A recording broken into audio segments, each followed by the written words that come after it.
Hello दोस्तों, कैसे हो? आपका स्वागत है त्रिपाण स्टडी सेंटर में। आज जो हम करने जा रहे हैं +2 एनआईएस बोर्ड का चैप्टर 32 विराटा की पद्मिनी। ये बहुत ही इंपॉर्टेंट जो है उपन्यास है।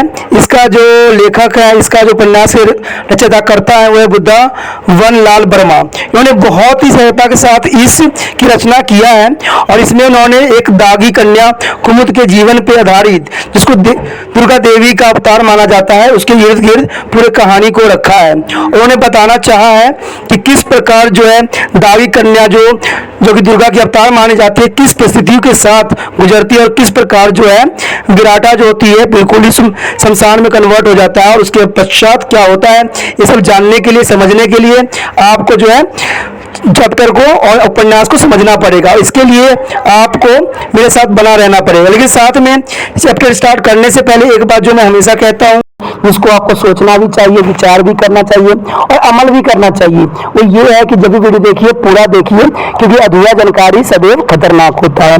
साथ में एक इंपॉर्टेंट बात ये भी रहती है कि अगर आप पहली बार वीडियो देख रहे हो तो लाइक शेयर सब्सक्राइब जरूर कीजिए। देखिए दोस्तों, लाइक कीजिएगा तो इससे ये होता है कि बनाने वाले का जो मनोबल होता है वो बढ़ता है और आपके लिए अच्छा से अच्छा करने की सदैव कोशिश करता है।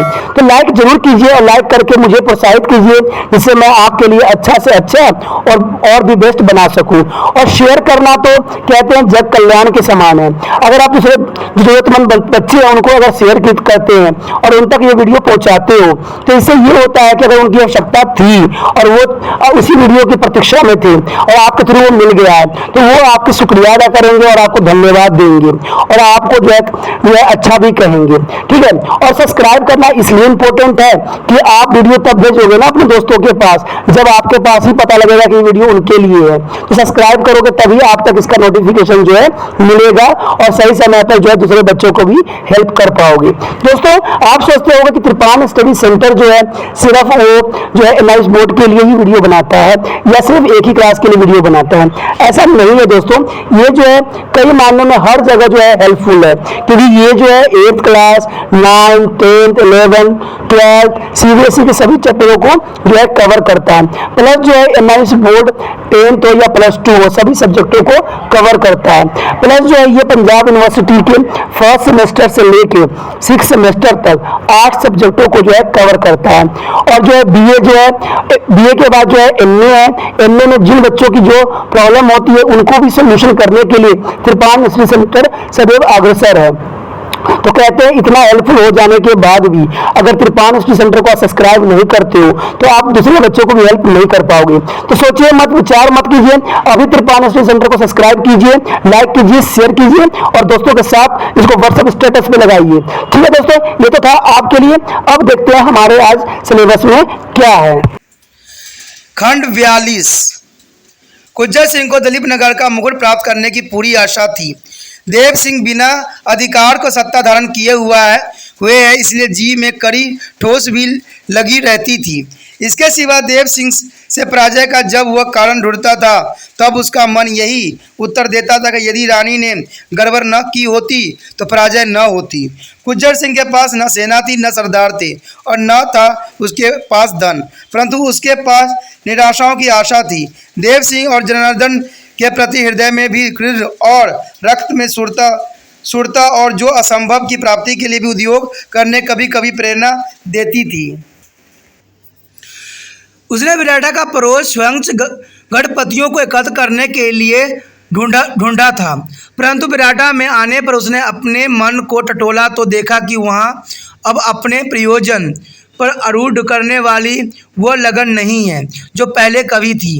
रामदयाल के चले जाने पर उसे कुमुद से फिर एक बार बातचीत करने की अभिलाषा हुई।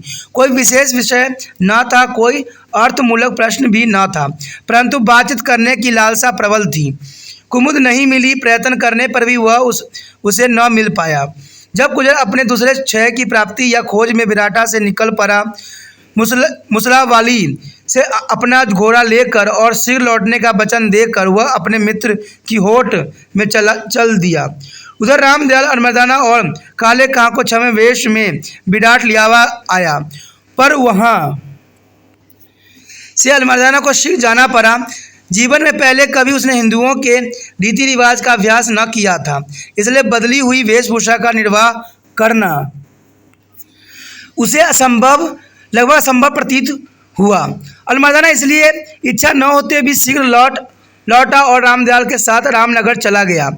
राह पतरा खान ने गाड़ी में प्रवेश के पश्चात उन दोनों के विषय में रामदयाल ने पूछा। उसने उत्तर दिया, महारानी के सरदार हैं, वेश बदले हुए हैं, कुछ सलाह करके अभी मंडोर की ओर कालपी के नवाब से बात करने के लिए लौट जाएंगे। मैं नवाब साहब के पास हो आया हूँ, सहायता का वचन पक्का हो गया है। रामदयाल रानी के पास चला गया। वह अमरदाना और काले खां को पहले ही एक और बिठा आया था। छोटी रानी ने से बोला, नवाब साहब आए हैं। छोटी रानी ने पूछा, सेना लेकर या अकेले ही? रामदयाल ने जवाब दिया, अपने सेनापति के साथ अकेले आए हैं। आपका आशीर्वाद लेकर इसी समय मंडोर चले जाएंगे। छोटी रानी ने कहा, विराटा के राजा से बातचीत हुई या नहीं? अवसर नहीं मिला महाराज। रामदयाल ने उत्तर दिया, नवाब साहब को भंडोर लौटने की जल्दी पड़ रही है। यदि विराटा का राजा हमारा साथ देने से नाही भी करेगा तो इससे हमारी कुछ हानि नहीं हो सकती। अपना बल बहुत अधिक है। नवाब की पूरी सेना देखकर चकित हो गया हूँ। छोटी रानी ने कहा, नवाब को बुला ला, जल्दी बातचीत करके लौट जाएं और तुरंत कार्यक्रम का निर्णय करने दिलीप नगर से उसे डाकू को भगा दे। रामदयाल पर्दे का प्रबंधन करके अलीमर्दाना और काले खां को लियावा आया। दोनों रानियों से ओट में उन दोनों को देखा। रामदयाल के मार्फत बातचीत होने लगी। छोटी रानी, अब क्या किए जाए? आप ही के भरोसे इतनी हिम्मत करके और कष्ट उठाकर दिलीप नगर छोड़ा। अलमर्दाना, मैं तुरंत हमला करने के लिए तैयार हूँ। दिल्ली से एक संदेश आने वाला है, उसी की बाट देख रहा हूँ। केवल 8-10 दिन का विलंब है, तब तक आप अपने सरदार भी इकट्ठे कर लें। यह हो रहा है, विराटा का राजा किस ओर रहेगा? वह यदि आपके पक्ष में न होगा तो मैंने उसे चकनाचूर करने की ठान ली है। आप पहले दिलीप नगर या सीगढ़ पर आक्रमण करेंगे। दोनों ठिकानों पर एक साथ धावा बोला जाएगा। आप क्या पसंद करती हैं? मैं स्वयं दिलीप नगर पर चढ़ाई करूंगी। आप हमारी सेना के साथ रहें, अपने सेनापति को सीगढ़ की ओर भेजें। यह मैंने सोचा, यदि कार्यविधि में कोई तब्दीली हुई तो आपको मालूम हो जाएगा। अब की बार तोपों की संख्या बढ़ा दी जाए या नहीं? पहले से कहीं अधिक, कई गुनी। और सैनिक भी बढ़ा दिए गए हैं। बड़ी रानी ने धीरे से छोटी रानी के कान में कहा, बदले में नवाब क्या लेंगे? कुछ नहीं, छोटी रानी ने कान ही में उत्तर दिया। वो मेरे राखी बंद भाई हैं। बड़ी रानी ने कहा, पहले तय कर लेना चाहिए, पीछे पैर फैलवाओगे तो बहुत गड़बड़ होगी। क्या गड़बड़ होगी? छोटी रानी ने पूछा। बड़ी रानी ने उत्तर दिया, दिलीप नगर को अपने अधिकार में कर लेंगे। कर लें? छोटी रानी ने तीव्रता के साथ परंतु बहुत धीरे से कहा। देवी सिंह डाकुओं से तो दिलीप नगर का टुकड़ा हो जाएगा, चाहे प्रलय हो जाए, परंतु देव सिंह को दिलीप नगर से निकालना और जनार्दन को प्राण दंड देना ही मेरा कर्तव्य है। खंड 43। रामनगर से लौटकर एक दिन काले खां बिराठा में सफदर सिंह के पास आया। राजा ने उसका आगर स्वागत किया।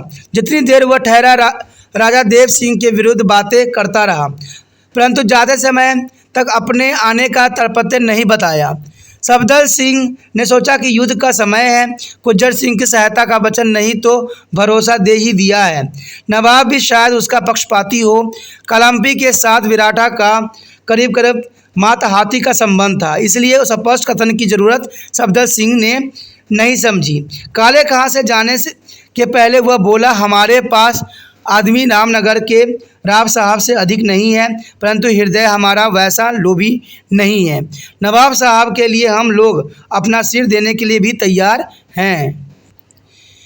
यह तो अच्छी ही है, काले खां ने कहा। जिस समय जरूरत पड़ेगी आपसे देवी सिंह को लाल करने के लिए कहा जाएगा। सफदर सिंह ने नम्र होकर पूछा, मेरे लायक और कुछ आज्ञा हो कहिए। काले खां ने एक एक शब्द तौल कर कहा, आपके यहाँ देवी जी के मंदिर में पार्लर से एक लड़की भाग कर आई है। काले खां रुक गया। सफदर सिंह ने भयभीत होकर प्रश्न किया, क्या उस बेचारी से कोई अपराध हो गया है? देखने में तो बड़ी भोली भाली दीन कन्या है। काले खान ने नम्रता का आवरण दूर फेंक कर कहा, उसके सौभाग्य में रानी बनना है। नवाब साहब को उसके सौंदर्य के मारे खाना पीना हराम हो गया है। सफदर सिंह का कलेजा टूक टूक करने लगा, कोई शब्द मुंह से न निकला। काले खान ने उसी स्वर में कहा, आपके लिए कोई संकट की समस्या नहीं है, आपके धर्म पर कोई हस्तक्षेप नहीं किया जा रहा है। नवाब साहब, आप लोगों की मूर्ति पूजन और लाखों देवी देवताओं के पूजन में कभी खलल नहीं डालते हैं। वो लड़की आपके गांव की भी नहीं है, आपको कुछ करना नहीं होगा, हम सब ठीक ठाक कर लेंगे। यह हम कुरान शरीफ की कसम पर आपको यकीन दिलाते हैं कि आपके मंदिर या देवता का किसी तरह का अपमान न किया जाएगा और वह लड़की नवाब साहब के महल में रहते हुए भी शौक़ से अपनी पूजा पात्री करती रह सकती है। सफदर सिंह बोला, मैं इसमें अपने लिए बड़ी भारी आफत देख रहा हूँ। उस लड़की को लोग देवी का अवतार मानते हैं और वह मेरी जाति की है। क्या करूं, कुछ समझ में नहीं आता है। काले खान ने कहा, आपको कुछ करने की ज़रूरत नहीं है, आप चुपचाप अपने घर में बैठे रहिए। हम दोनों आदमी यानी मैं और नवाब साहब उसे एक दिन चुपके से आकर लिवा जाएंगे। वह हंसती खेलती यहाँ से चली जाएगी।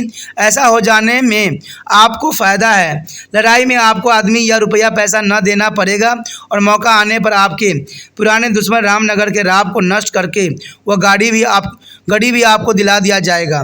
सफदर सिंह ने कहा, हमें थोड़ा सा समय दीजिए, भाई बंधु से बात करके बहुत शीघ्र कहला भेजूंगा।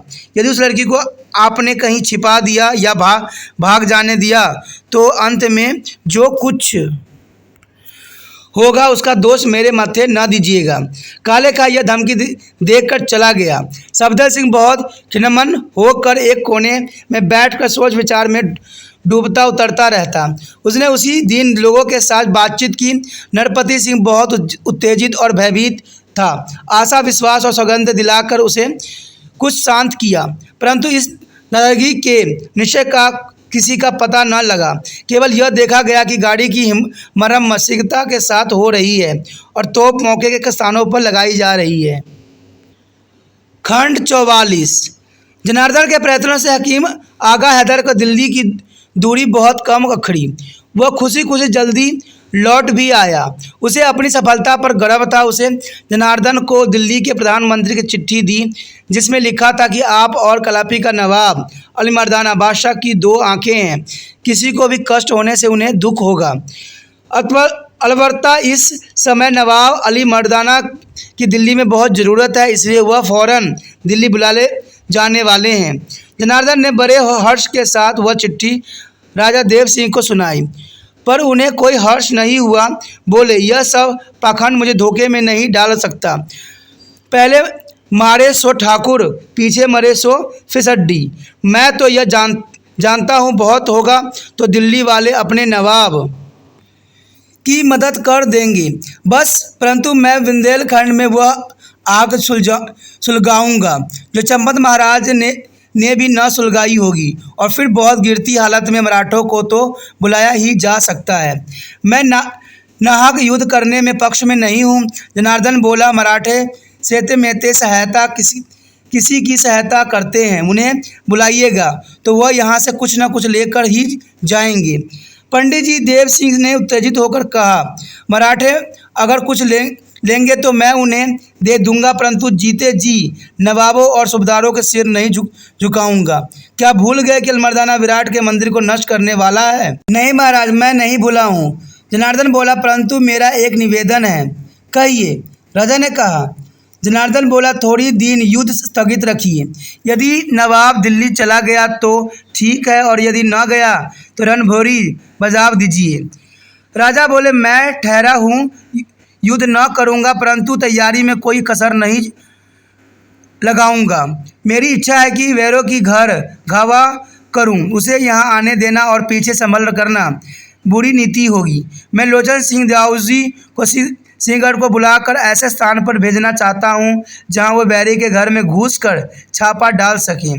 जनार्दन ने प्रतिवाद नहीं किया, केवल यह कहा, सिंहगढ़ बहुत महत्वपूर्ण स्थान है, वहाँ किससे भेजिएगा? और सरदार हैं जो अपना जौहर दिखलाने की आकांक्षा रखते हैं। राजा बोला, अब की बार आपकी रण कुशलता की परीक्षा ली जाएगी।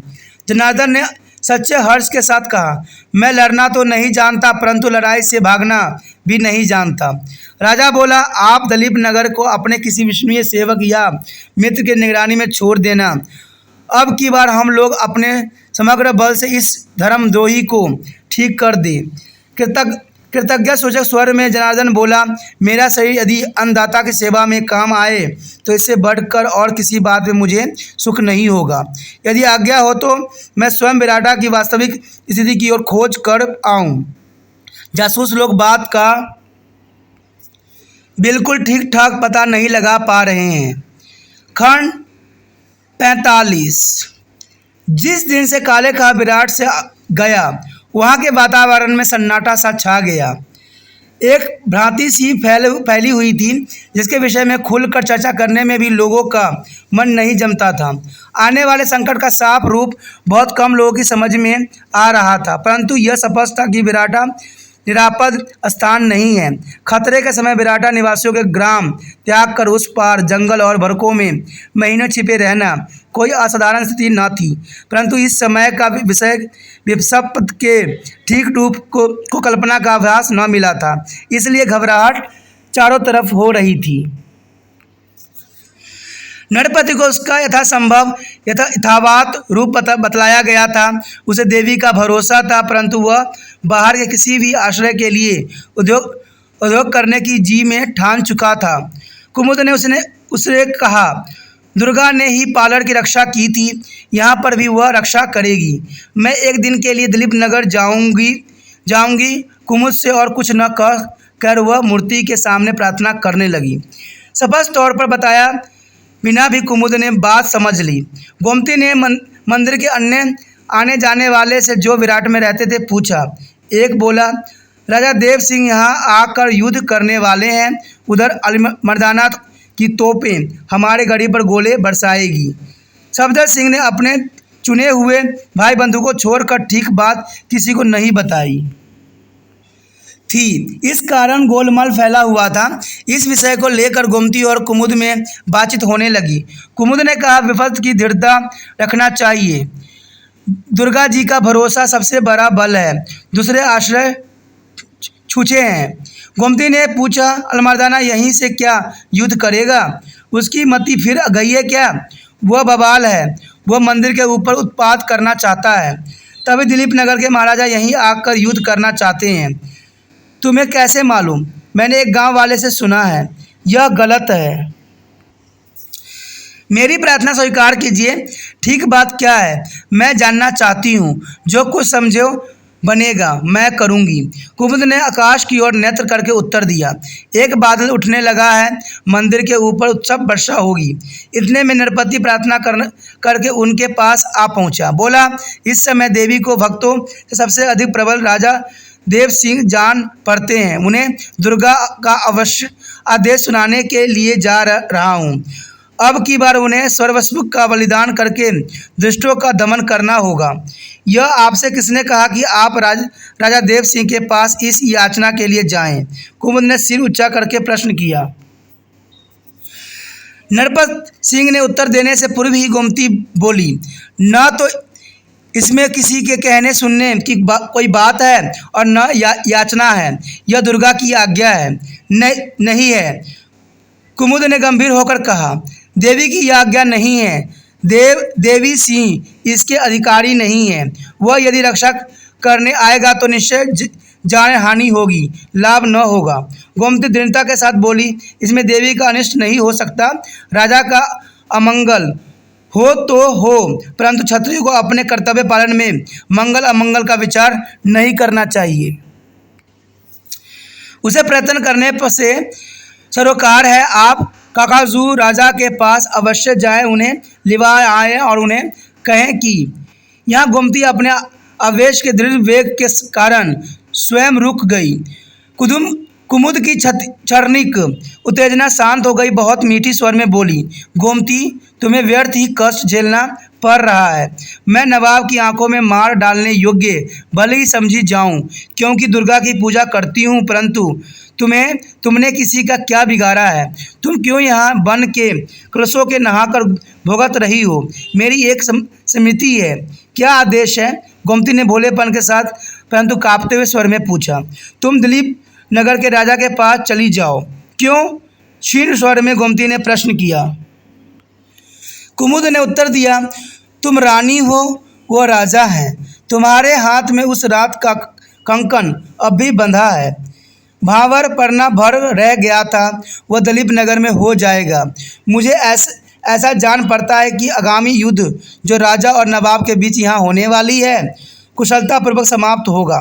इसलिए मैं चाहती हूँ कि गोमती तुम दिलीप नगर चली जाओ। देवी सर्वव्यापिनी है, हम लोग किसी जंगल में भजन करेंगे। खंड 46। कुमुद की इच्छा न थी कि नरपति दिलीप नगर के राजा को आमंत्रित करने जाए, परंतु वह उसे दृढ़ता और स्पष्टता के साथ न रोक सकी। भीतरी इच्छा के इस तरह जो अवरुद्ध रह जाने के कारण उसका मन चंचल हो उठा। किसी से बातचीत करने से इच्छा न हुई। मन में आया कि इस स्थान को छोड़कर कहीं दूर चली जाए। यह असंभव था। वह उस स्थान को छोड़कर अपनी कोठरी में चली गई और भीतर से किवाड़ बंद कर लिए। गोमती ने समझ लिया कि उसके लिए भीतर जाने के विषय में निमंत्रण नहीं है। गोमती अकेली मंदिर की ड्योढ़ी में बैठ गई। दिलीप नगर और उसके राजा के घनिष्ठ संबंध रखने वाली घटनाओं की कल्पनाएं मन में उठने लगी। उन सब कल्पनाओं के ऊपर रह कर उठने वाली अभिलाषा यह थी कि नरपति राजा से यह न कहे कि गोमती विराट के विहर में अकेली पड़ी है, उसे लिवा लाओ। इसी समय रामदयाल मंदिर में आया। उसे देखकर गोमती को हर्ष हुआ। बोली, नरपति काका, महाराजा के पास दिलीप नगर अभी अभी गए हैं। कालापी का नवाब इस नगर और मंदिर को ध्वंस करना चाहता है। उसके दमन के लिए रण नियंत्रण देने के लिए वह गए हैं। तुम्हें महाराज कब से नहीं मिले? मुझे तो हाल ही में दर्शन हुए थे। कुछ कहते थे, बहुत कुछ। यहाँ कोई पास में नहीं है? कुछ कहते थे, बहुत कुछ। यहाँ कोई पास में नहीं है। बाहर चट्टान पर चलो, वहाँ बिल्कुल एकांत है। दोनों मंदिर के बाहर एक चट्टान पर चले गए। एक बड़े टोके पर गोमती बैठ गई। पेड़ की छांव थी। वहाँ रामदयाल खड़े खड़े बातचीत करने लगा। बोला, रण की बड़ी भयंकर तैयारी हो रही है। नवाब और उसके मंत्री से वह लोहा बजेगा जैसा बहुत दिनों से न बजा होगा। विराट बहुत शीघ्र बड़ी प्रचंड आंधी में पड़ने वाली है और कारण बड़ा साधारण सा है। साधारण सा? गोमती ने आश्चर्य प्रकट किया। तुम्हारा क्या अभिप्राय है? रामदयाल आवाज़ की धीमा करके बोला, अलमर्दाना मंदिर ध्वंस नहीं करना चाहता है, कुज्जर सिंह की सहायता करना चाहता है और महाराजा यही आकर कुज्जर सिंह के धड़ दबाना चाहते हैं। कुज्जर सिंह की सहायता? यदि ऐसा है तो मंदिर को अपवित्र करने का संकल्प उसने क्यों किया है?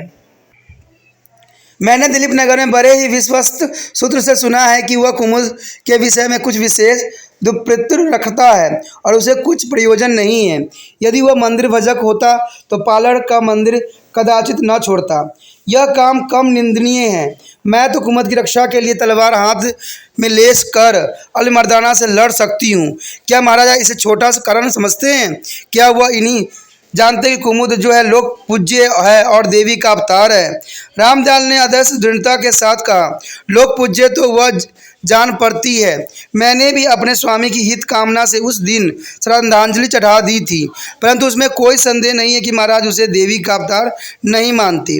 वह उसकी रक्षा एक हिंदू स्त्री के नाते करना चाहते हैं और उनका अभिप्राय कुज्जर सिंह को सदा के लिए ठीक कर देना है। वह यहाँ आया करते हैं, ठहरते हैं, आश्रय पाते हैं और न जाने क्या क्या नहीं होता है, परंतु आपको सब हाल मालूम नहीं है। गोमती उत्तर न देते हुए बोली, आज सब नरपति काकू जी से महाराज को यहाँ बुलाने की बात कही तो उन्होंने विरोध किया। कम से कम वह यह नहीं चाहती थी कि महाराज यहाँ आवे। मेरा एक प्रार्थना है। रामदयाल ने हाथ जोड़कर बहुत अनुनय के साथ कहा। गोमती बोली, क्या है? रामदयाल, तुम इतने विलम्ब क्यों हो रहे हो? रामदयाल ने कांपते हुए स्वर में उत्तर दिया, सरकार अब यहाँ न रहें? क्यों? गोमती ने पूछा। रामदयाल ने कहा, गुज्जर सिंह यहाँ आकर अड्डा बनवाएगा, वह नवाब के न्योता देकर आग बरसाएगा। महाराज का आना अवश्य होगा। गुज्जर सिंह और नवाब से उनकी लड़ाई होगी। आपका यहाँ क्या होगा? परंतु मैं दिलीप नगर नहीं जा सकती। खंड 47। नरपति सिंह यथा समय दिलीप नगर पहुँच गया। विराट के राजा की चिट्ठी जनार्दन शर्मा के हाथ में रख दी गई। नवाब के पड़ोस में ही दिलीप नगर के राजा की सहायता चाहने वाले व्यक्ति के पत्र पर उसे उत्साह मिला। उसने सोचा, यदि सफदर सिंह साधारण सा ही सरदार है तो भी अपना कुछ नहीं बिगाड़ता, लाभ है। नरपत सिंह ने उसने पूछा, आपकी बेटी आनंद पूर्वक है? उत्तर मिला, दुर्गा से अब आनंद ही आनंद है। यह जो विद्वान का बदला उठ रहा है उसे टाल कर आप विराट के बिल्कुल निरापद कर दे। जनार्दन ने कहा, सो तो होगा ही, परंतु मैं कहता हूँ कि आप लोग पालर ही में क्यों नहीं आ जाते? पालर अरोग्य राज्य में है और हमारे बहू के पास है। यह समय बड़ा संकटमय है। नरपति बोला, केवल विहार स्थान कुछ सुरक्षित समझा जा सकता है। जब युद्ध समाप्त हो जाएगा तब निस्संदेह हम लोग पालर लौटने के लिए विषय में सोच सकते हैं। जनार्दन ने पूछा, गुज्जर सिंह विराट कब से नहीं आए? जनार्दन ने पूछा, गुज्जर सिंह विराट कब से नहीं आए हैं? गुज्जर सिंह? नरपति ने आश्चर्य प्रकट किया। गुज्जर सिंह यहाँ आकर क्या करेगा? अन्य लोग आ गए हैं। गुज्जर सिंह को मैंने वहीं कभी नहीं देखा। और कौन लोग आ गए हैं? जनार्दन ने प्रश्न किया। उसने उत्तर दिया, बहुत लोग आ गए हैं। किस किस का नाम गिनाऊं? जनार्दन ने कहा, उदाहरण के लिए गुज्जर सिंह का सेनापति तथा रामदयाल इत्यादि। नरपति चौंका, बोला, आपको कैसे मालूम? जनार्दन ने अभिमान के साथ कहा, यह मत पूछो। महाराज देवी सिंह आंखें बूंद कर राज्य नहीं करते। यह ठीक है, नरपति बोला, परंतु देवी के मंदिर में किसी के आने की रोक टोक नहीं है। यदि किसी ने आपको कुछ और बनाकर बतलाया है तो झूठ है। जनार्दन ने कहा, आपकी चिट्ठी महाराज की सेवा में थोड़ी देर में पेश कर दी जाएगी। पालर घटना के कारण ही हम लोग कलम्पी के नवाब के विरुद्ध हैं और वह विराटा के मंदिर को विध्वंस करने के लिए कुछ प्रयत्न करने वाला है, परंतु हमारे लक्ष्य गुज्जर सिंह अधिक है। उन्होंने तमाम बखेरा खड़ा कर रखा है। रानियां भी तो उनका साथ देगी। आजकल रामनगर में है ना? नरपति को यह बात न मालूम थी। आश्चर्य के साथ बोला, यह सब हम क्या जाने? जनार्दन ने यह क्षण विचार करके कहा, हमारी सेना आप लोगों की सहायता के लिए जाएगी। आप अपने राजा के आश्वासन दे दें। हम महाराजा की मुहर लगी चिट्ठी आपको देंगे। कब तक हमारी सेना आपके यहाँ पहुँचेगी यह कुछ समय पश्चात मालूम हो जाएगा। जनार्दन की इच्छा न थी कि नरपति उसे अपनी पूरी बात सुनाए बिना राजा से मिले, परंतु नरपति के हट के सामने जनार्दन की न चली। राजा से साक्षात्कार हुआ। राजा को आश्चर्य था कि मेरे निज के सुख में संबंध रखने वाले ऐसी कौन सी कथा कहेगा। नरपति ने कहा, उस दिन पालर में प्रलय हो गया होता यदि महाराज ने रक्षा न की होती। किस दिन? राजा ने विशेष रुचि प्रकट न करते हुए पूछा। नरपति बोला, उस दिन जब पालर की लहरों पर देवी की मौज लहरा रही थी और मुसलमान लोग उन लहरों को छोड़ना चाहते थे। राजा ने जरा अरुचि के साथ कहा, आप जो बात कहना चाहते हो स्पष्ट कहिए। नरपति ने हाथ बांधकर कहा, उस दिन जिस दिन पालर में बारात आई थी, उस दिन जिस दिन स्वर्गवासी महाराज को देवी की रक्षा के लिए अपनी रोग्य साप छोड़नी पड़ी, जब बड़े गांव से आकर श्रीमान ने हम सब लोगों के स्नार्थ किया था। राजा मुस्कुरा बोले, मुझे याद है वह दिन। मैं आपकी बस्ती में घायल होकर मार्ग में अचेत गिर पड़ा था। बहुत समय पश्चात होश आया था। राजा यह कहकर नरपति के मन की बात जानने के लिए उसकी आंखों में अपनी दृष्टि गड़ाने लगे। नरपति उत्साहित होकर बोला, यदि महाराज उस दिन घायल न हुए होते तो उसी दिन एक क्षत्रिय के द्वार के बंदरवारों पर केसर छिटक गई होती और वह क्षत्रिय कन्या आज दिलीप नगर की महारानी हुई होती। राजा को याद आ गई, परंतु आश्चर्य प्रकट करके बोले, वह तो एक छोटी सी घटना थी, कुछ ऐसी साधारण सी रही होगी कि अच्छी तरह याद नहीं आती। बहुत दिन हो गए, तुम्हारा प्रयोजन इन सब बातों को कहने का क्या है? वो सफल प्रकार से कह क्यों नहीं डालते? नरपति ने गोमती के पिता का नाम लेते हुए कहा। उनके घर महाराज की बारात आई थी। उस कन्या के हाथ पीले होने में कोई विलम्ब नहीं दिखलाई पड़ता था। ठीक उस घर के सामने महाराज अचेत हो गए थे।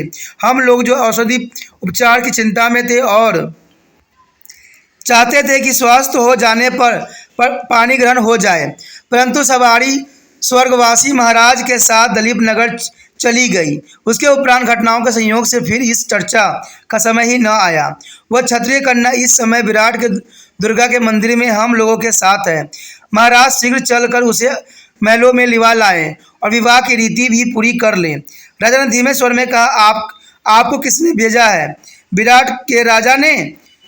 नरपति ने सब नर्मदा से भीतर छिपे हुए अभिमान के साथ कहा। वरदान किसने किया था? राजा ने पूछा। नरपति बिना संकोच से बोला, यह तो महाराज जाने, परंतु इतना मैं जानता हूँ कि वह महाराजा की रानी है। केवल भावर की कसर है। यदि उस दिन युद्ध न हुआ होता तो विवाह को कोई रोक नहीं सकता था और आज वह महलों में होती। राजा ने कहा, मुझे याद पड़ता है कि एक ठाकुर उस नाम के पालन में रहते थे। उनकी कन्या का संबंध मेरे साथ स्थिर हुआ था, परंतु इसका क्या प्रमाण है कि यह वही कन्या है? नरपति के सिर से एक बोझ सा हट गया।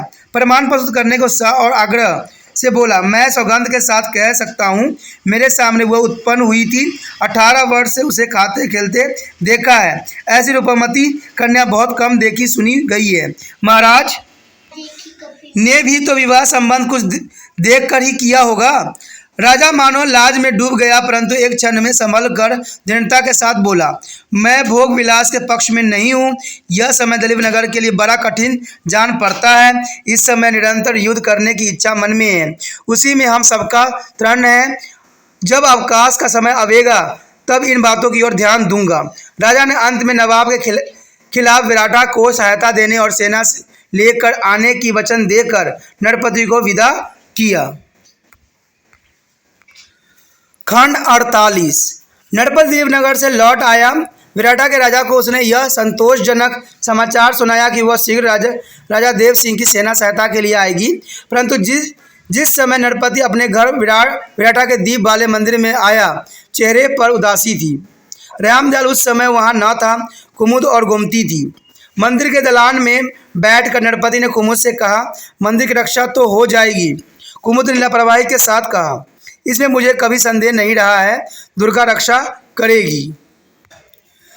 राजा देव सिंह ने भी वचन दिया है। प्रतिवाद न करते हुए नरपति बोला। गोमती आंख के एक कोने से देखने लगी। कुमुद ने कहा, राजा ने गोमती के विषय में कुछ पूछा था? या राजा होते ही वह भूल गए कि उस दिन पार्लर में उनकी बारात हुई थी? बदनवार सजाए गए थे, स्त्रियों में कलश रखे थे, मंडप बनाया गया था और गोमती के शरीर पर तेल चढ़ाया गया था। आपने क्या उन्हें स्मरण दिलाया? मैंने इन सब बातों को याद दिलाई थी, नरपति के जवाब दिया, परंतु उन्होंने कोई ऐसी बात नहीं की जिसे मन में उमंग उत्पन्न होती। वह तो सब कुछ भूल से गए हैं। गोमती पसीने में तर हो गई, सिर में चक्कर सा आने लगा। उन्होंने क्या कहा था? कुमुद से पूछा। नरपति ने उत्तर दिया, राजकाज की उलझनों में स्मरण नहीं रह सकता। यदि वह आने चाहे और वही हो जिसके साथ पार्लर में संबंध होने वाला था, तो कोई रोक टोक न की जाएगी।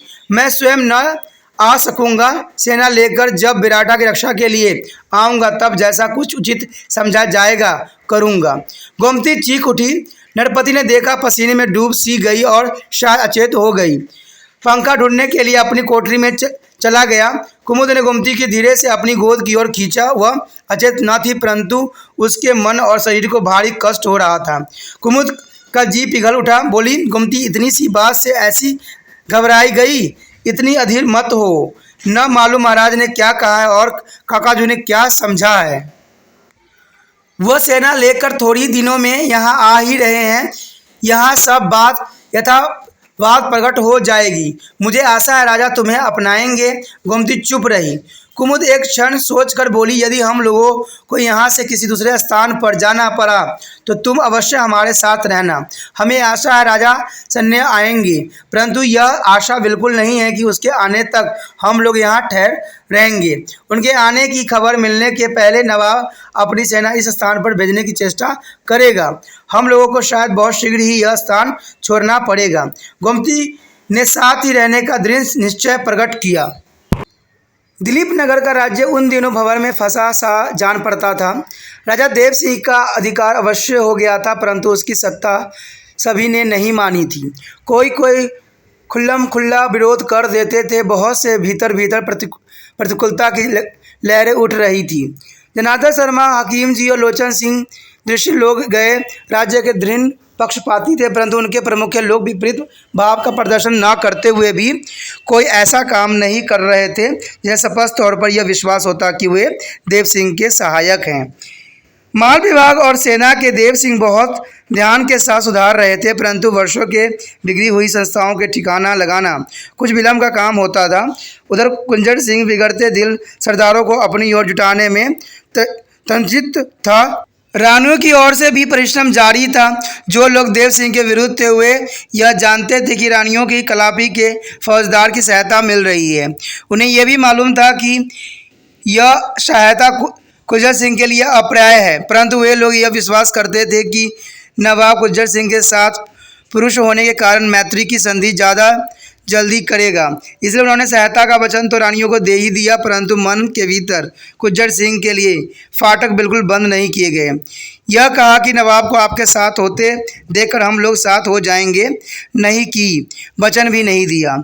कुंजर सिंह पर इसका बहुत ही कष्टदायक प्रभाव पड़ा। वह कुछ दिन आशा और निराशा के बीच में भटकता हुआ अंत में बहुत थोड़ी सी आशा मन में लिए हुए विराटा लौट आया। उस समय नरपति के दिलीप नगर से लौटे हुए 1 दिन को चुके थे।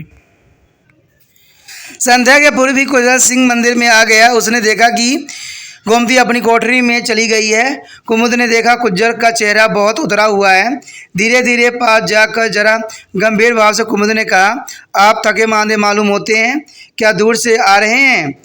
हाँ, दूर से आ रहा हूँ, कुंजर सिंह थके हुए स्वर में जवाब दिया। आशा नहीं कि अब की बार बिराड़ा छोड़ने पर फिर कभी लौट कर आऊँगा। कुमुद ने सहज कोमल स्वर में कहा, जब तक आप यहाँ हैं इस दलान में डेरे डालें। दलान में अपना सामान रख कर कुंजर सिंह बोला, सुनता हूँ कुछ दिनों में विराटा का यह गढ़ और मंदिर दिलीप नगर के राजदेव सिंह के शिविर बन जाएंगे। उस दिन के लिए हम लोग कदाचित यहाँ नहीं बने रहेंगे। कुमुद ने धीरे से कहा। कुंजर की नरपति सिंह का ख्याल आया। पूछा, काकू जी कहाँ हैं? किसी काम से उस पार गए हैं, आते ही होंगे, आपको नहीं मिले? आप तो गांव में ही होकर आ रहे हैं, कुमुद ने उत्तर दिया। कुंजर सिंह ने जरा उच्चैती स्वर में कहा, अब यह गांव देव सिंह के सामने अब यहाँ बुला रहा है। मैं और देव सिंह एक स्थान पर नहीं रह सकते, इसलिए अलग होकर आया हूँ। यदि गांव में ही किसी से वार्तालाप हो पड़ता तो यहाँ दर्शन के निमित्त न आ पाता। कुमुद ने पूछा, राजा देव सिंह कलापी के नवाब का दमन करने के लिए इस ओर आवेंगे, इसमें आपको क्या अपेक्षा है? कुंजर सिंह ने उत्साह के साथ उत्तर दिया, यह मेरे बड़े सौभाग्य की बात है कि कम से कम आपके हृदय में तो मेरे लिए थोड़ी सी सहानुभूति है। वैसे इस अपार संसार में मेरे कितने हितैषी हैं। कुमुद ने द्वार की ओर देखकर कहा, अब तक काकू जी नहीं आए, न जाने कहाँ देर लगा दी है। कुंजर ने इस मतम्य के विषय में कुछ न कहकर अपनी ही चर्चा जारी रखी। कलापी के नवाब मेरा शत्रु है, मैं उसके विरुद्ध सदा खड़क उठाए रखने की तैयार हूँ, परंतु मैं यह कैसे भूल सकता हूँ कि देव सिंह अनाधिकार चेष्टा से, अन्याय से, छल कपट से मेरी गद्दी पर जा बैठा है। देव सिंह का प्रतिकार मेरे लिए उतना ही आवश्यक है जितना कलापी के नवाब का। बात काट कर कुमुद बोली, मैं जरा बाहर से देखती हूँ कि पिताजी आ रहे हैं या नहीं, और उन्हें कितने देर हैं। अभी सूर्यास्त नहीं हुआ है, दूर तक का आदमी दिखलाई पड़ सकता है। बाहर जाकर कुमुद ने देखा कि नरपति के लौट आने का कोई लक्षण नहीं है। बाहर ही ठिठक गई। पूर्व की ओर वे वन की रेखा को परखने लगी। इतने में कुंजर सिंह वहाँ आ गया, हाथ जोड़कर बोला, मैं देव सिंह का विरोधी हूँ। इसमें यदि आपकी कोई बात खटकती है तो आज से संपूर्ण विरुद्ध भाव को हृदय से भीतर से धोकर बहा सकता हूँ। परंतु यदि मैं आपको यह विश्वास दिलाऊं कि कपट और अन्याय से देव सिंह मेरे राज्य का अधिकारी हुआ है, तब भी आप क्या उसका साथ देने की आज्ञा देगी? यदि ऐसी अवस्था में भी अपना हक छोड़ देने का आदेश हो तो वह आज्ञा भी सिरोधार्य होगी। कुमुद ने आग्रह के साथ कहा, हाथ मत जोड़िए, यह अच्छा नहीं मालूम होता है। आप राजकुमार हैं। कुंजर अधिकतम आग्रह के साथ बोला, राजकुमार नहीं हूँ, कम से कम आपके समक्ष मैं कुछ भी नहीं हूँ, केवल सेवक हूँ, भक्त हूँ। कुमुद ने कहा, तब काकू जी नहीं आते, चलिए उस चट्टान पर बैठकर आपसे लड़ाई की कुछ चर्चा सुनूं। हम लोगों को यहाँ संसार का कोई तदंत सुनने को नहीं मिलती। काकू जी हाल में दिलीप नगर आ गए थे, परंतु अंतिम बात के मुंह से निकलते ही कुमुद ने अपना होठ काट लिया। वह इस बात को कहना नहीं चाहती थी, न मालूम कैसे निकल पड़ी। जिस चट्टान पर बैठने की कुमुद ने इच्छा प्रकट की थी वह पास ही थी। कुंजर उसके नीचे की ओर वाली ढाल पर जा बैठा और कुमुद उसकी टेक पर। दोनों की पीठ मंदिर के द्वार की ओर थी।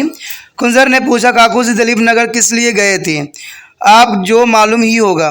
कुमुद ने उत्तर दिया, मेरी इच्छा न थी वह जाते, परंतु यहाँ के राजा ने उन्हें हट करके भेजा। इस समय विराट की सहायता की बड़ी आवश्यकता है। इसमें हर्ज ही क्या हुआ?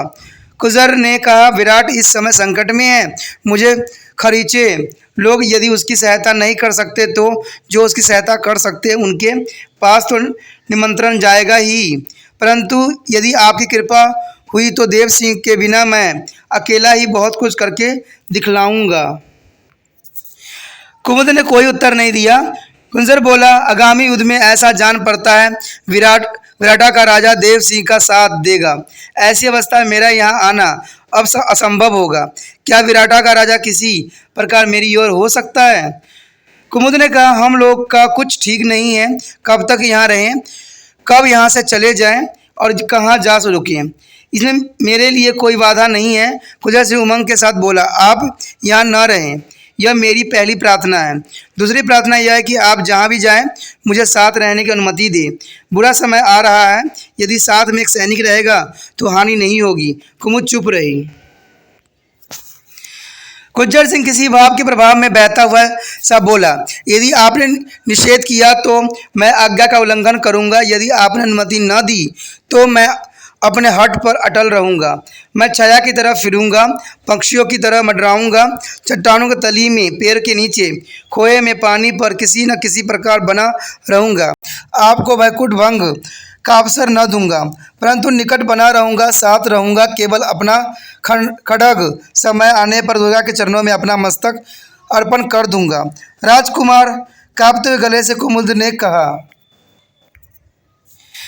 आज्ञा। पुलकित होकर कुंजर बोला। कुमुद ने उसी स्वर में कहा, आपको इतना बड़ा त्याग नहीं करना चाहिए। कितना बड़ा? कौन सा? कुंजर धारा प्रभा कहता चला गया, नवाब से लड़ना धर्म है, धर्म की रक्षा करना कर्तव्य है, कर्तव्य पालन करना धर्म है, और आपकी आज्ञा का पालन करना ही धर्म, कर्तव्य, सर्वज्ञ है। यदि इन चरणों की कृपा बनी रहे तो मैं संसार भर के एकत्र समर्थ को तुच्छ तर्ण के समान समझूंगा। मुझे कुछ नहीं मिले, संसार भर मुझे तिरस्कृत बहिष्कृत कर दे, परंतु यदि चरणों की कृपा बनी रहे तो मैं समझूं कि देव सिंह मेरा चाकर है, नवाब मेरा गुलाम है और संसार भर मेरी प्रजा है। कुमुद बोली, आप यदि देव सिंह से लड़ेंगे तो गुलाबी के नवाब का पक्ष सबल हो जाएगा। मैं देव सिंह से नहीं लड़ूंगा। क्यों? आपकी इच्छा नहीं जान पड़ती। मैं देव सिंह से संधि कर लूँगा, अपना सारा हक त्याग दूंगा। मैं ये नहीं चाहता कि, और न यह कहती हूँ। इसके बाद कुछ पल का सन्नाटा रहा। कुंजर ने कहा, वास्तव में अब मेरे जी में कोई बड़ी महत्वाकांक्षा शेष नहीं रही। यदि कोई परम अभिलाषा है तो चरणों की सेवा का है। यह कहकर कुंजर सिंह ने कुमुद के पैरों को छू लिया। कुमुद ने पीछे पैर हटाने चाहे परंतु न हटा सकी। अपने को क्या किया? कुंजर ने कहा, आप मेरी पूज्य है, मेरी संपूर्ण श्रद्धा की केंद्र है। मैंने कोई अनोखा कार्य नहीं किया। कुमुद कांपती हुई आवाज़ में बोली, आप ऐसा फिर कभी न करना। मैं कोई अवतार नहीं हूँ, साधारण स्त्री हूँ। हाँ, दुर्गा माता की सच्चे जी से पूजा किया करती हूँ। आप मुझे अवतार न समझें और आप मुझे कुजड़ ने कहा नीच व्यक्ति न समझें। तुरंत कुमुद बोली, आप क्यों यह बार बार कहते हैं? मैं सब बातें सुन समझकर ही आपको राजकुमार कहकर संबोधित करती हूँ और करती रहूँगी। बड़ी दृढ़ता के साथ कुजर ने कहा, मैं आज से देव सिंह का विरोध छोड़ा, चरणों में ही सदा रहने का निश्चय किया। ना ना ना, कुमुद जल्दी से बोली, इस तरह का प्रण मत करिए। आप देव सिंह का सामना अवश्य करें, अपने हक के लिए लड़े, परंतु कलापी के नवाब से जब वह निपट ले। कुमुद चट्टान की टेक पर खड़ी हो गई। ऐसा जान पड़ा मानो कमलों की समूह उपस्थित हो गया हो, जैसे प्रकाश पुंज खड़ा कर दिया गया हो। पैरों के पैंजनिया पर सूर्य की स्वर्ण रेखाएं फिसल रही थी। पीली धोती मध्य पवन में धीमे झकोर से दुर्गा की पताका की तरह धीरे धीरे लहरा रही थी। उन्नत भाव मोतियों की तरह भासमान था। बड़े बड़े काले नेत्र की बैरोनियां भैरव के पास पहुंच गई थी। आंखों से झलकती हुई प्रभा ललाट पर से चढ़ती हुई उस निर्जन स्थान को अलौकिक सा करने लगी। आधे खुले हुए सिर पर वे स्वर्ण के लजाने वाले बालों की एक लट गर्दन के पास जरा चंचला हो रही थी। उस व्यस्त विशाल वन और नदी के उस ऊंची चट्टान से सिरे पर खड़ी हुई कुमुद को देखकर कुजर का रोम रोम कुछ कहने के लिए उत्सुक हुआ। कुजर को अपनी ओर आंख गड़ाकर ताकते हुए देखकर कुमुद के चेहरे पर और गहरी लाली छा गई। उस समय सूर्य कुछ किरणें ही बाकी रह गई हो, वह उस लालिमा को और भी उदित कर गई। कुजर को ऐसा आभास हुआ मानो संपूर्ण विश्व के पुष्प ने अपनी ताजगी उस लालिमा को दे दी हो। हृदय उमड़ पड़ा, विश्व भर को अपने में भर लेने के लिए ललायित हो उठा। किसी अपरिचित, किसी निस्ममी, किसी अनिश्चित बलिदान के लिए दृढ़ता अनुभव करने लगी। कुंजन उन्मत्त सा होकर बोला, एक बार, केवल एक बार चरणों को अपने मस्तक से छू लेने दीजिए और हृदय से। कुमुद के मुखमंडल पर फिर गहरी लाली दौड़ आई। बोली, यदि आपने यह प्रयास किया तो मैं इसी से ठोर से कूद पड़ूंगी, फिर चाहे चोट भले ही लग जाए। नहीं, मैं इस संकल्प का त्याग कर दिया, आप इसी ओर से उतर आवे। कुमुद बिना कोई शब्द किए धीरे से उतर आई। खंड 50। एक दिन रामदयाल सवेरे ही आया। कुंजर सिंह विराट के टापू पे था। उस समय मंदिर में केवल नरपति मिला और कोई वहाँ न था। रामदयाल को नरपति देव सिंह का आदमी समझता था, इसलिए उसने आने पर हर्ष प्रकट किया। बोला, कहो भाई, क्या समाचार है? समाचार साधारण है। दलीप नगर में जोरों के साथ तैयारियां हो रही है। यह समाचार साधारण नहीं है, बहुत आश्चर्यपूर्ण है। यहाँ आज सन्नाटा कैसे छाया हुआ है? स्नान ध्यान हो रहे हैं और लोग भी तो होंगे। रहने दो, तुम्हें उन्हें क्या, मंदिर में तो सभी प्रकार के लोग आया जाया करते हैं। रामदयाल बात बदल कर कहा, आप इस बीच में दलीप नगर भी हो आए और मुझे कुछ मालूम भी ना पड़ा। यदि पहले से मालूम होता तो कदाचित मैं किसी से सेवा में पड़ जाता। नरपति प्रसन्न होकर बोला, जल्दी में गया और जल्दी में ही आया। दलीप नगर में ज़्यादा देर ठहरने की नौबत ही नहीं आई। कार्य बन गया, मैं लौट पड़ा। हमारे राजा रामदयाल ने कहा, टाला टूलू नहीं करते, जिसके लिए जो कुछ करना होता है शीघ्र कर देते हैं। आपको तो पक्का वचन दे दिया है। वह बड़े जोर से अपनी सेना की तैयारी इसलिए तो कर रहे हैं, बड़े पुरुषार्थी हैं, बड़े ब्रह्मचारी हैं। सुरमाओं की धुन की सिवा और कोई ध्यान ही नहीं है। वह लड़की जिसे आपने यहाँ देखा होगा, उनकी रानी होने की अधिकारिणी है। केवल भावर नहीं पाई थी। नरपति ने मत प्रकट किया। इस सिलसिले में दिमाग दूसरी तरफ घुमा। नरपति कहता गया, उस दिन जब पार्लर में लड़ाई हुई थी, जरा सी ही देर हो गई, नहीं तो दंपत संबंध पक्का हो जाता। रह गया सो रह गया। अब तो इस लड़की को यह पहचानते ही नहीं, कहते थे कौन, कहाँ की, इत्यादि इत्यादि। रामदयाल चौंका। उसने पूछा, इसका भी जिक्र आया था? नरपति ने उत्तर दिया, खूब, मैंने कहा था। गोमती ने तो मना कर दिया था, परंतु मेरा जी नहीं मान रहा था। रामदयाल ने अपने आश्चर्य को दबा दिया, बोला, इसका कारण है मैं जानता हूँ, परंतु मुझे आपसे कहने की ज़रूरत नहीं है। रामदयाल ने गोमती को ढूंढने में विलम्ब नहीं हुआ। वार्तालाप के लिए उपयुक्त समय और स्थान के लिए भी विशेष प्रयास न करना पड़ा। गोमती की आकृति गंभीर थी। रामदयाल के मुख पर किसी भय या चिंता की छाया लग रही थी।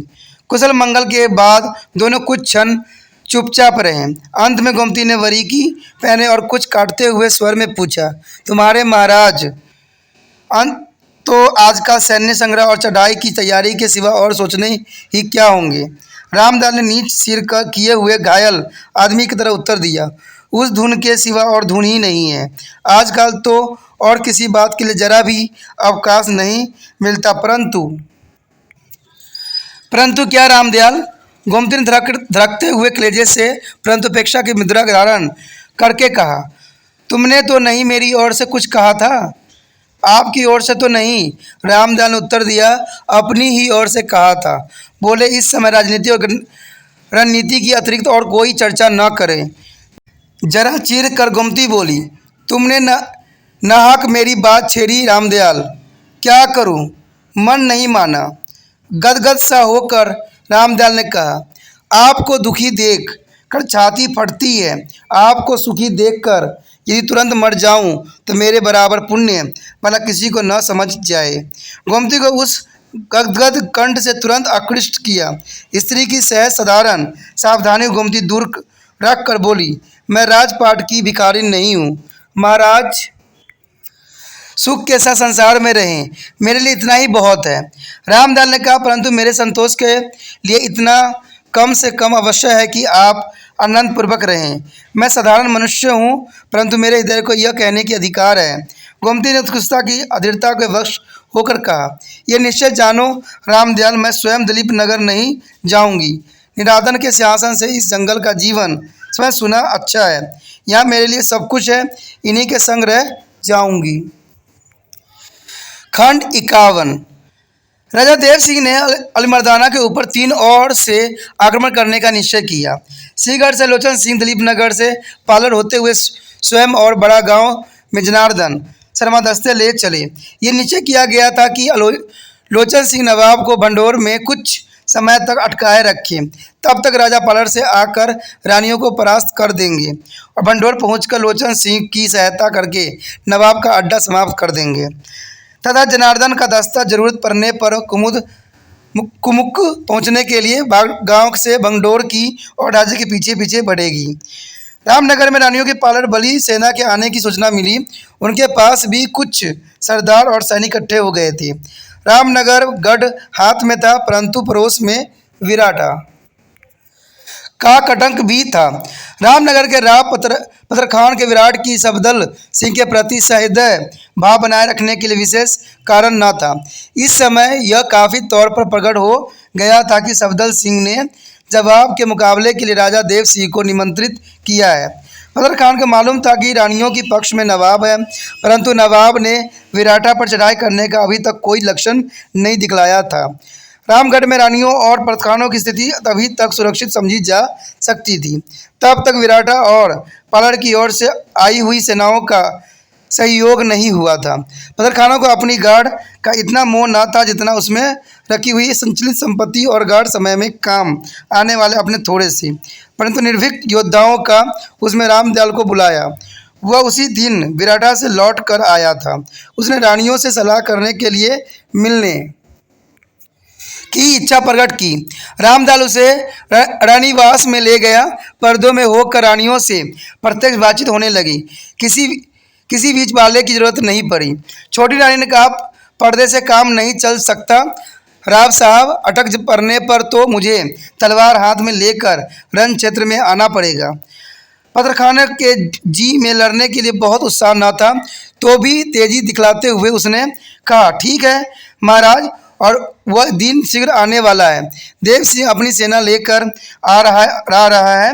बहुत संभव है कल तक हम लोग यहीं घिर जाएं या बेराटा की गाड़ी से तोप हमारे ऊपर गोले उगलने लगे। छोटी रानी ने कहा, तब हमें तुरंत अपनी सेना पहले से ही भेज कर कहीं पालर के पास ही लड़ाई करनी चाहिए और जैसे बने विराटा की गाड़ी अपने हाथों में कर लेना चाहिए।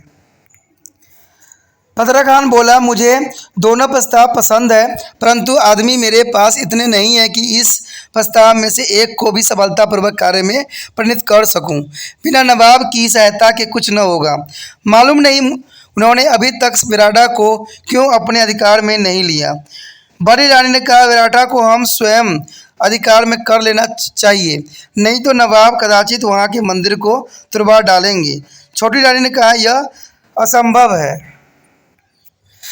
पत्रकार ने कहा, असंभव तो कुछ भी नहीं है, परंतु वह ऐसे करेगा नहीं। सफदर ने उसके साथ जैसा बर्ताव किया है उसे यह प्रकट होता है कि नवाब मंदिर को छोड़कर गांव भर को तो अवश्य ही तहस नहस कर देगा।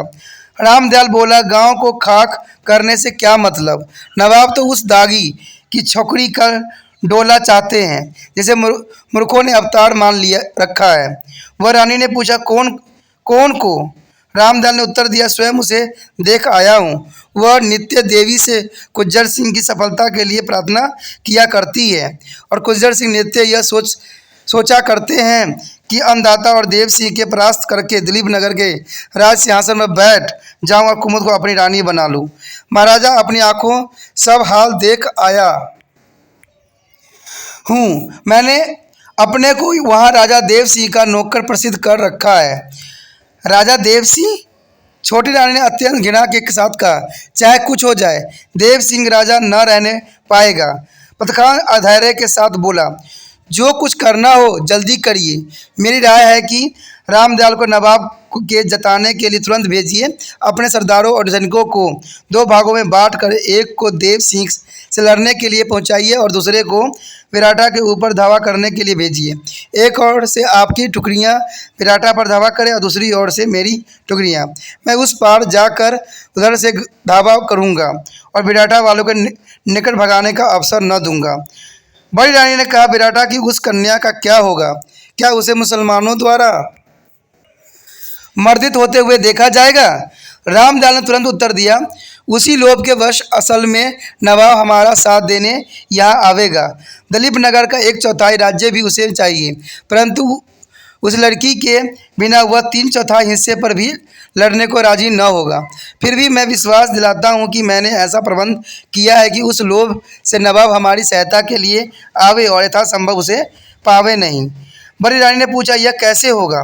उसने उत्तर दिया, यह ऐसे कि विराटा में कुज्जर सिंह विद्वान है। वह उस लड़की के बिना अपनी रानी बनाए दम नहीं लेंगे। चाहे दिलीप नगर का यह दिलीप नगर की एक हाथ भूमि का भी राज्य मिले या न मिले, विराटा के अधिकृत होने के पहले ही मुझे पुण्य आशा है वह लड़की कुज्जर सिंह के साथ सुरक्षित स्थान पे भाग जाएगी। बड़ी रानी इस उत्तर से संतुष्ट नहीं हुई, कुछ पूछना चाहती थी कि छोटी रानी बीच में पड़ गई। बोली, ऐसी छोटी छोटी बातों पर इस समय ध्यान देने की आवश्यकता नहीं है। रामदयाल जो कह रहा है वह ठीक है, तुरंत नवाब को सैन्य बुलाना चाहिए। रामदयाल, तुम इसी समय घोड़े पर सवार होकर सरपट जाओ। मैं चाहती हूँ कि सवेरा होने के पहले ही हमारी और नवाब की सेनाएं देव सिंह को कुचलने और विराटा को ढा देने के काम में नियुक्त हो जाए। रामदयाल ने स्वीकार किया। रामदयाल भंडोर की ओर गया और पत्थरखाने गाड़ी को अपने सिपाहियों और संपत्ति से खाली करके उस पार सुरक्षित जंगल में चला गया। खंड 52। रामदयाल बहुत तेजी के साथ भंडोर गया और दिन ही दिन में वो नवाब के सामने जा पहुंचा। दिल्ली से वो बहुत ज़रूरी फरमान आया था कि तुरंत संपूर्ण सेना लेकर दिल्ली आ जाए। इस फरमान को आए हुए कई दिन हो गए थे। अलमर्दाना को राजा देव सिंह की तैयारी की खबर लग चुकी थी, इसलिए और शायद किसी और कारणवश भी अलमर्दाना स्वयं तो दिल्ली की ओर रवाना नहीं हुआ, परंतु अपनी सेना को एक बड़े भाग के साथ काले खां को दिल्ली की ओर भेज दिया। वह भंडोर में ही बना रहा। राजा देव सिंह को कुछ समय तक रोके रखने के लिए उसने एक चाल चली। दिलीप नगर संधि का प्रस्ताव भेजा, कहलवाया कि दो निकटवर्ती राज्यों में मेल रहना चाहिए। लड़ाई की तैयारी बंद कर दो, नहीं तो अनिवार्य संकट में पड़ जाओगे। राजा इसका उत्तर नहीं देना चाहता था, परंतु जनार्दन नहीं माना। उसने एक बड़ी मीठी चिट्ठी लिखवाई जिसका सार यह था कि यहाँ भी तुरंत लड़ डालने की किसी की अभिलाषा नहीं है। संधि प्रस्ताव और उसकी अदृढ़ स्वीकृति पर दोनों को संदेह था। देव सिंह रानियों से लड़ने जा रहा था, जानता था कि अलिमर्दाना उत्तर से सहायता के लिए आएगा, तब इस संधि के रद्दी के टुकड़े से बढ़कर प्रतिष्ठा न होगी। अलिमर्दाना को विश्वास था दिलीप नगर मेरे चकमे में आ गया है। रामदयाल को ऐसी हड़बड़ी में आता देखकर अलिमर्दाना को आश्चर्य नहीं हुआ, क्योंकि वह समय ऐसा था कि अचेता और अनजाने उलझने में अक्सर उपस्थित हो जाया करती थी। एकांत पाने पर रामदयाल ने कहा, हजूर मामला बहुत टेढ़ा है। राजा देव सिंह की सेना रामनगर पर चढ़ी चली आ रही है। कब? अलिमर्दाना ने पूछा। आज पालड़ के करीब थी, उसने उत्तर दिया। कल संध्या तक रामनगर और विराटा पर दखल हो जाने का भय है। मेरी आधी सेना तो काले खां के साथ दिल्ली चली गई है, परंतु जो कुछ सरकार के पास है वो सरकार के शत्रुओं को दांत खट्टे करने के लिए बहुत है। तुम लोग के पास कितनी सेना है? रामदयाल ने अपनी सेना का कप्तान अलिमर्दाना को बताया। अलिमर्दाना ने कहा, तब तक इतनी सेना से लड़ो, काफ़ी है। कुछ समय बाद हमारी कुमुक पहुंच जाएगी। रामदयाल घबराकर बोला, तब तक हम लोग शायद बिल्कुल पीस कुट जाएं। विराटा से सफदर और कुजर सिंह हम लोगों को तमत करेंगे, उधर से देव सिंह हमें भून डालेंगे। रामनगर के राव साहब अपनी सेना लेकर उस पार जंगलों में चले गए हैं। यदि उन्होंने विराटा पर आक्रमण न किया तो हम लोग ऐसे गए जैसे पिंजरे में बंद चिड़िया को बिल्ली मरोड़ देती है। बेताब किनारे जो किलेदारों को अलिमर्दाना ने कहा, मैं खूब जानता हूँ ऐसे बदमाश और दगाबाज है कि कुछ ठिकाना नहीं है। कई बार सोचा मगर मौका नहीं मिला। अब की बार मौका मिलते ही उससे पहले इस वन विलावों को मिटवाऊंगा करूँगा। कुछ उत्साहित होकर रामदयाल बोला, वह मौका हुजूर न जाने कब आने देंगे। सरकार सोचे कैसी विकट समस्या हम सब लोगों के लिए है। हमें मिटने के बाद निश्चय ही देव सिंह आपको छोड़ेगा, फिर क्यों उस समय छोड़ जाए। अलिमर्दाना ने सोचकर कहा, बेराड़ा में गुजर है? हाँ सरकार, रामदयाल ने उत्तर दिया और कमर कस कर हुजूर से लड़ने के लिए तैयार है। सफदर सिंह बागी हो गया है, लड़ेगा। उसने देव सिंह को इस और आपसे और रानी साहब से लड़ने के लिए बुलाया है।